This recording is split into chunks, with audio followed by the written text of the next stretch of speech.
I drafted my students into a war, and some of them did not return home. Hear me out. The first time I taught the novel, The Things They Carried, which is about the Vietnam War era, I did okay, but I didn't introduce it well enough to get them really enthused about it. And it's such a great novel and so important that I wanted to make sure I did a better job the next year.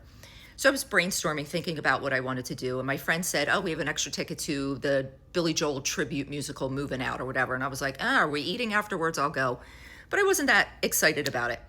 But when they played Goodnight Saigon, I noticed the actors on the stage all showing leaving their hometown and then going to the war, and some of them getting injured. And I had a light bulb moment where I said, I'm going to draft my students.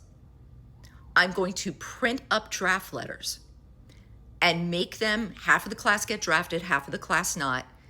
And they're not going to know who is getting drafted and who isn't. I won't even know. It'll be random. These kids need to know what it was like to watch people next to them get drafted with the possibility of never coming home.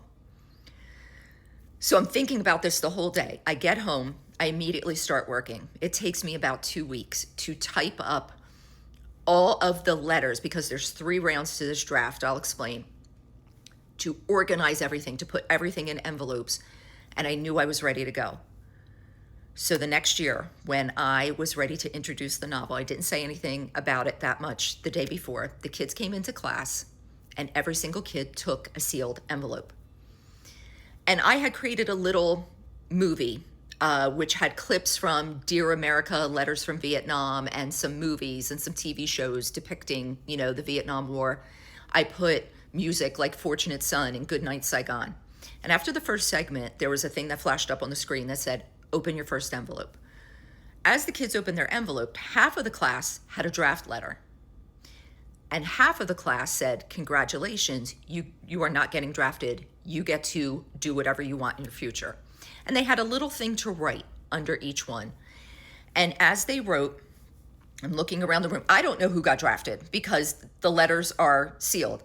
So I'm looking to see who got drafted, who didn't. They put it back in the envelope, and I would say, soldiers, come up. They would take a second envelope. Then I'd say, other people come up. They would take an envelope.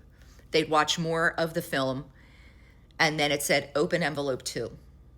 So the people who were not drafted got to write like what their life was like 5 years after high school, 10 years after high school. The people who were drafted